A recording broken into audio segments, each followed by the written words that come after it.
देखिए आजकल सर्दियां अपने चरम पर हैं। लोगों को जोड़ों में दर्द, गर्दन में दर्द, कमर में दर्द बड़ी आम सी चीज़ें हो गई हैं। घर में सभी लोग सुनते होंगे अपने बड़े बुजुर्गों, मम्मी पापा लोगों से कि हाँ मैं मेरे को गर्दन में दर्द हो रहा है, हवा चल गई है, ये इस समय गर्दन में दर्द होने का। फिर शोल्डर में दर्द, हाथों में झंझनाहट, पैरों में दर्द, पैरों में झंझनाहट होना। तो मैं इसके बारे में थोड़ा सा आप लोगों को अवगत करा देता हूँ कि देखिए कोई हवा वगैरह नहीं होती है, ठीक है। सर्दियाँ हैं, जानते हैं आप लोग कि सर्दियों में मांसपेशियाँ हमारी सिकुड़ जाती हैं, है ना, जिसे हम लोग अपनी भाषा में कॉन्ट्रैक्चर डेवलप कहना कहते हैं। सुबह अब जब आप सो के उठते हैं तो एकदम से शरीर अकड़ी सी होती है, फिर ज़रा सा वार्म अप वगैरह करते हैं तो खुलती है, ठीक है। हम लोग यंग है, हो जाता है, हम लोग कर लेते हैं, ठीक हो जाते हैं। लेकिन हमारे बुज़ुर्ग जो हैं, जैसे मम्मी पापा हो गए, दादा दादी हो गए, इनके साथ ये थोड़ी सी इश्यूज़ होते हैं कि वो कॉन्ट्रैक्चर डेवलप रह ही जाता है, ठीक है। और गर्दन की नस वगैरह उस कॉन्ट्रैक्चर की वजह से स्वेलिंग आ गया, उसकी वजह से नस दब गई, ठीक है। और उसकी वजह से उन्हें चक्कर आना, सर में दर्द होना, हाथों में झंझनाहट होना बड़ी आम सी चीज़ हो जाती है उनके लिए, ठीक है। आपको रेगुलर वो कंप्लेन करते हैं, आप क्या कोशिश करते हैं कि चलिए कोई पेन किलर वगैरह ले आकर दे देते हैं, खा लेते हैं, ठीक है ना।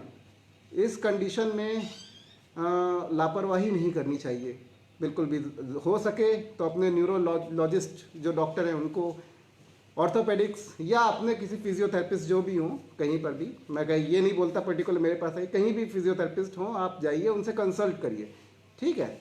और फिर उसके बाद वो आपको एक प्रॉपर ट्रीटमेंट देते हैं मशीनों से, और उसके बाद हाथ से भी मैनुअल थेरेपी जिसे कहते हैं वो करते हैं, और वो बिल्कुल ठीक हो जाते हैं पूरी तरह से, ठीक है। सो ये सारी चीज़ें हैं। दूसरी चीज़ें हैं जोड़ों में दर्द होना। अब जोड़ों में दर्द हर कोई जानता है कि गठिया, सभी लोग बोलते हैं गठिया गठिया गठिया हो गया, हमें गठिया हो गया। देखिए गठिया तीन तरह का होता है, ज़्यादातर जो है तो बहुत टाइप का होता है, लेकिन तीन तरह का मोस्टली इंडिया में होता है लोगों को, ठीक है। एक रिमोटाइड आर्थराइटिस, एक गाउटी आर्थराइटिस, दूसरा ऑस्टियोआर्थराइटिस, ठीक है। तीनों में डिफरेंस भी बता देता हूँ फटाफट। देखिए गठिया जो रिमोटाइड आर्थराइटिस है और गाउटी आर्थराइटिस है, ये हमारे ब्लड में होता है, ठीक है। ये हमारे जॉइंट्स को इफेक्ट करता है डायरेक्टली ब्लड में ही जाकर, ठीक है। और ये जिस जॉइंट को ही पकड़ता है उसे ख़त्म करने की पूरी तरह कोशिश करता है, ठीक है। इसमें क्या होता है कि जो जॉइंट को पकड़ेगा वो जॉइंट बिल्कुल रेडिश रहेगा, इन्फ्लेम्ड रहेगा, बिल्कुल लाली रहेगी उस पर, उसके बाद उसमें दर्द होगा बहुत ज़्यादा पेशेंट को, ठीक है। और वो कंप्लेन करता रहेगा कि बहुत दर्द है, हाथ उंगलियां टेढ़ी मेढ़ी हो जाएंगी, देखा होगा आपने, ठीक है। ये रूमेटॉइड आर्थराइटिस और यूरिक आर्थराइटिस के सिम्टम्स होते हैं, ठीक है। दूसरी चीज़ लास्ट का जो है ऑस्टियो आर्थराइटिस, इसे उम्र के साथ होने वाला गठिया कहते हैं, जिसमें आपने देखा होगा बुजुर्गों को कि उनके पैर टेढ़े हो जाते हैं, जेनुवेरस डिफॉर्मिटी कहते हैं इसे, ठीक है। ये जैसे हमारे बाल सफ़ेद होते हैं वैसे ही हमारे जोड़ों के बीच में जो होता है कार्टिलेज होता है, एक तरह की गद्दी होती है, वो घिस जाती है चलते चलते, ठीक है। उसके घिसने की वजह से हमारी बोन टू बोन रब होना शुरू हो जाती है, और जब बोन टू बोन रब होता है तो फिर वही, जब दो पत्थरों को आपस में रगड़ें, उसके बाद क्या होता है, दोनों पत्थर आपस रगड़ते रगड़ते शार्प हो जाते हैं, और वो शार्प होने के बाद आपकी मसल्स को चुभने लगते हैं, और जब वो चुभते हैं तो सूजन आती है, दर्द होता है, पैर टेढ़े हो जाते हैं, ठीक है। तीनों चीज़ें अगर होती हैं तो फटाफट अपने फिजियोथेरेपिस्ट या ऑर्थोपेडिक से कंसल्ट करें, ठीक है। और वो प्रॉपर ट्रीटमेंट देंगे, और ये भी ठीक होता है, क्योरेबल है, ऐसा नहीं कि नॉन क्योरेबल है। बहुत ज़्यादा लेट करते हैं तो फिर रिप्लेसमेंट वगैरह के लिए जाना पड़ता है, सर्जरी वगैरह के लिए, लेकिन फटाफट कर लेंगे तो ये चीज़ें क्योरेबल है, ठीक है। हालांकि इस समय जो समय चल रहा है, इस समय स्पॉन्डिलाइटिस बहुत कॉमन हो गया है, मेरे पास नंबर ऑफ़ पेशेंट भी बढ़ गए हैं इस चीज़ के, बिकॉज ऑफ ठंड, ठीक है। तो ठंड की वजह से कमर में दर्द होना, गर्दन में दर्द होना बड़ी आम सी चीज़ें हो गई हैं, ठीक है। कुछ नहीं कराना होता है, एक एक्सरे करा लेते हैं, एक्सरे करा के वो क्लियर हो जाता है कि आपको क्या है, स्पॉन्डिलाइटिस है, किस लेवल का है, स्पॉन्डिलाइटिस है, स्पॉन्डिलोसिस है, ये सब स्टेजेस हैं, spondylitis, spondylosis, spondylolysis. Third stage, last stage बहुत डेंजरस स्टेज होता है, इसके बारे में डिस्कस नहीं करेंगे क्योंकि बहुत कम लोगों को होता है, ठीक है। लेकिन फर्स्ट से सेकंड स्टेज जो होता है थोड़ा सा परेशान करने वाला होता है। इसमें पेशेंट, कभी कभी पेशेंट के साथ ये हाथों में नमनेस वगैरह होना, गर्दन में दर्द होना, सर में झंझनाहट होना, बोलते हैं सर बहुत भन्ना आ रहा है विदाउट एनी रीज़न, गुस्सा आना, एग्रेसिव हो जाना पेशेंट का, ठीक है, ये सारे इसके सिम्टम्स हैं। तो कभी भी ऐसा आपको दिख रहा है किसी के घर में सदस्य में कि किसी को है ऐसा कुछ, तो बहुत ज़्यादा घबराने की ज़रूरत नहीं, लेकिन जिसको होता है वो बहुत परेशान करता है अपने घर वालों को, ठीक है, कि मुझे पता नहीं क्या हो गया है, सीटी स्कैन कराओ, मेरा ये कराओ वो कराओ, दुनिया भर की चीज़ें। आप भी परेशान होंगे कि मेरे आखिर सदस्य को हो क्या गया है ना, उस तरह से रिएक्ट करता है। हालांकि ये इतना ज़्यादा प्रॉब्लम क्रिएट नहीं करता है बाद में, ठीक है। तो अपने डॉक्टर के पास जाएं, डॉक्टर बहुत ज़्यादा कहे एक्सरे MRI करा लेते हैं, उसमें क्लियर हो जाता है क्या है, वो आपको क्लियर करेंगे भी। मेरे पास आते हैं तो मैं आपको सारी चीज़ें क्लियर करके बताऊंगा कैसे क्या होना है और कैसे क्या होना है, ठीक है। बाकी आपको कोई क्वेश्चन वगैरह है तो बताइए। किसी को कुछ भी क्वेश्चंस आपके माइंड में हो तो पुट अप कर सकते हैं, पूछ सकते हैं कि हाँ मेरे पैरों में दर्द है या बैक में दर्द है या एनीबॉडी कहीं भी आपको दर्द हो तो इश्यूज हो, तो वो सर आपको उसको बताएंगे कैसे क्या करना है। तो किसी को पूछना चाहें तो आप पूछ सकते हैं डायरेक्ट।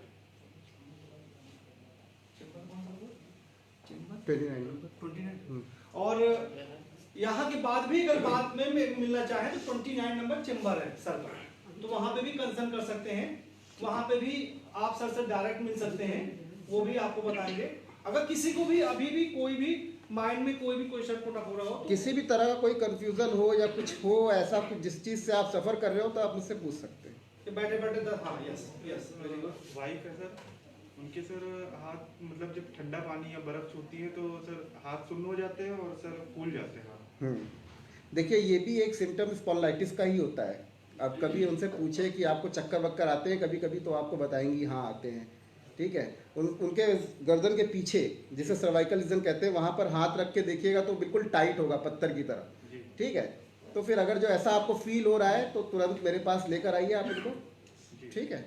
फिर मैं डायग्नोज करके आपको बताऊंगा क्या करना चाहिए आगे, और ये 100% क्योरेबल है, ठीक है। बहुत ज़्यादा मेडिसिन वगैरह नहीं खानी है, कुछ दिन आके ट्रीटमेंट लेना होता है, फिर पेशेंट बिल्कुल ठीक हो जाता है, ठीक है।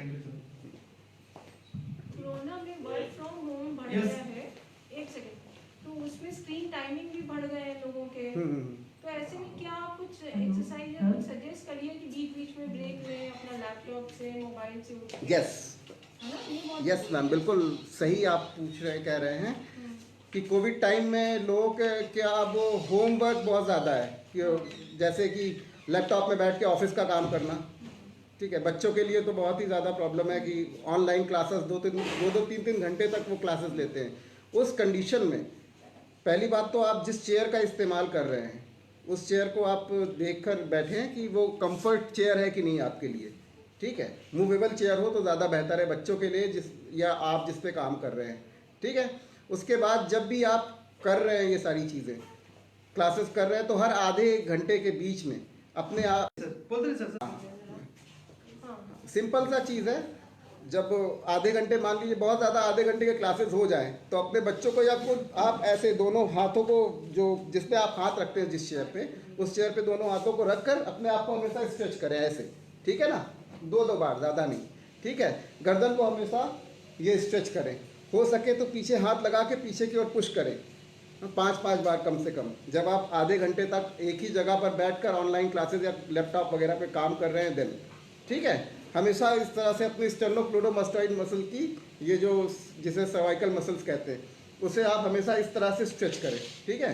तो इससे क्या होगा, ये सारी चीज़ें जो स्पॉन्डिलाइटिस वगैरह के इस समय ये चीज़ें बड़ी देखने को मिल रही है कि यंगस्टर्स को बहुत हो रहा है इस समय। मेरे पास 15-15 साल के बच्चे आ रहे हैं स्पॉन्डिलाइटिस के, मैं बड़ा शॉक होता हूँ। आज से 10 साल पहले तो मेरे पास ये बड़े मतलब 40 के बाद ही मेरे पास लोग आते थे और इस समय ये कंडीशन हो गई है। तो अगर जो ऐसा कुछ है तो आप बिल्कुल अपने बच्चों को ये सारी चीज़ें कराएं, स्ट्रेचिंग वगैरह कराएं, ठीक है। और अगर जो इसके बारे में ज़्यादा कुछ स्ट्रेचिंग वगैरह के बारे में जानना है तो आप मेरे चैम्बर में आके मुझसे कंसल्ट कर सकते हैं, ठीक है। हाँ सर, हमारे पैर में और गर्दन में दर्द रहता है, पैर में बैठ जाओ तो उठने में बहुत परेशानी होती है, तो हमेशा ऐसे दर्द बना रहता है, बैठने में जमीन में बैठ जाओ तो उठने में बहुत परेशानी होती है। हाँ, आपके साथ देखिए 2 चीज़ें चल रही होती हैं महिलाओं के साथ खास तौर से, क्योंकि घर में रहने का ज़्यादा काम, कमर में भी दर्द रहता है। हाँ, घर में रहने का ज़्यादातर काम महिलाओं का ही होता है क्योंकि हाउस वाइफ ज़्यादातर, और इस समय सभी लोग घर में रह रहे हैं। तो लोगों के बीच में बड़ा कॉमन हो गया है विटामिन डी डिफिशियंसी का होना। विटामिन डी की कमी की वजह से भी मस्कुलर पेन होते हैं, पैरों में दर्द होना, बैठने के बाद उठ ना पाना, ठीक है। बाकी जो गर्दन में दर्द होता है और कमर में दर्द हो रहा है वो स्पॉन्डिलाइटिस की वजह से आ रहा है, ठीक है। तो इसके लिए एक नॉर्मल सा एक एक्सरे करा के देख लेंगे, आपको बता देंगे कि आपको क्या हुआ है, ठीक है। एक्सप्लेन कर देंगे, उसका ट्रीटमेंट बता देंगे। बस कुछ दिन का ट्रीटमेंट होता है, ज़्यादा 10 से 15 दिन का ट्रीटमेंट होता है, करके फिट हो जाइए बिल्कुल पूरी तरह से। यहीं बैठते हैं आप? हाँ हाँ, 29 नंबर चैम्बर, ठीक है। 29 नंबर चेंबर में बैठते हैं। किसी से पूछ लेंगे तो वो आपको पहुंचा देंगे। और किसी का क्वेश्चन? सर मैं सुबह सुबह उठता हूँ तो मेरे हाथ में अपने आप नस पकड़ लेते हैं, तो इसको टर्न करता हूँ तो थोड़ा सा नस टूटते हैं, फिर उसके बाद ये फट जाता है। कंप्यूटर पे ज़्यादा वर्क है, नहीं कंप्यूटर, मोबाइल ज़्यादा चलाते होगे, नहीं लैपटॉप आदि लैपटॉप ही ना। यस तो वही चीज़ बता रहा हूँ मैं कि बहुत देर तक लैपटॉप वगैरह चलाने से फिंगर्स वगैरह में ये सारी प्रॉब्लम बिकॉज ऑफ स्ट्रेचिंग ना करना। बहुत देर तक आप चला रहे हो अगर लैपटॉप फिंगर से, तो अपने हाथों को भी इस तरह से स्ट्रेच जरूर करो, ठीक है। ये ठीक है, ये इस तरह से दोनों हाथों को सर्कमडक्टरी गोल गोल घुमाओ, ठीक है। क्लॉकवाइज एंटी क्लॉकवाइज हर आधे घंटे पर, और ज़्यादा नहीं, सिर्फ 10 सेकंड, ठीक है। तो ये प्रॉब्लम नहीं होगी आपको कभी भी। बाकी जो मैंने अभी स्ट्रेचिंग बताई सर्वाइकल की, वो ज़रूर करो, ठीक है। हाँ, तो उससे आपको ये सारी प्रॉब्लम होना बंद हो जाएगी। और किसी का क्वेश्चन? और भी किसी?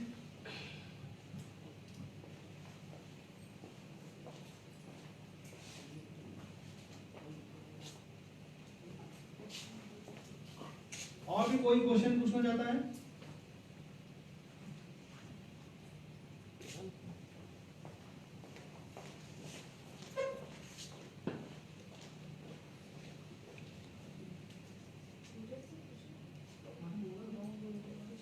सूरज भाई, टी के लिए टी आ रहा है? एक बार मैंने बोल दिया था उसे, एक बार बोल दो कि टी आज पहुंचा दो। हाँ ये बात। हाँ वन से वन क्वेश्चन। सुबह सुबह जैसे उठते हैं तो हाथ पूरा सुन्न होने लगता है। वही मैं अभी मैंने आपको वही चीज़ एक्सप्लेन किया ना, यहाँ पर जब आप रात से शुरू होगा और मतलब 3 बजे से फिर सुबह एकदम जैसे मुझको मने होने तब थोड़ा सा राहत मिलता है। जैसे जैसे दिन चढ़ता होगा वैसे वैसे आराम मिलता चला जाता होगा। थोड़ा सा रगड़ते हैं या हाँ। वो करते हैं मसल्स, तब जाके थोड़ा सा नॉर्मल पड़ता है। जी, तो कहाँ पर मसल्स को रब करते हैं? हाथी में। नहीं ये यहाँ से लेके पूरा हाथ मतलब सुन्न होने लगता है। तो सबसे पहली चीज़, तो जब भी आपको ऐसा कुछ हो तो पहले तो डॉक्टर को दिखा लें। अगर मुश्किल हो रही है इस समय जाने में, हीमोग्लोबिन कम दिखा है। वो तो ठीक है, लेकिन आपको जो सिम्टम्स हैं ये सर्वाइकल स्पॉन्डिलाइटिस के सिम्टम बता रहे हैं आप, ठीक है। तो हॉट वाटर बॉटल आता है रबड़ वाली थैली जिसमें पानी डालकर गर्म पानी डालकर सेकते हैं, है ना, वो ले लें एक मार्केट से। वो तो मतलब आया था घर पे, वो जैसे पानी परमानेंट भरा रहता है। तो हाँ वो भी ठीक है, प्लग लगा दिया, हाँ हाँ वो भी ठीक है अंदर लिक्विड भरा। जी। उसको भी आप अपनी गर्दन पे लगा के पहले सेकें, ठीक। गर्दन में कोई प्रॉब्लम नहीं, सिर्फ ये हाथ। मैंने क्या एक्सप्लेन किया, वहाँ पे सूजन आ जाती है अंदर नसों में, क्योंकि यहाँ से, ये आपका सेंट्रल नर्वस सिस्टम है, यहाँ से सारी नसें पूरे शरीर के लिए जाती हैं, ठीक है। और ये इसका मेन जंक्शन है जिसे सर्वाइकल स्पाइन कहते हैं।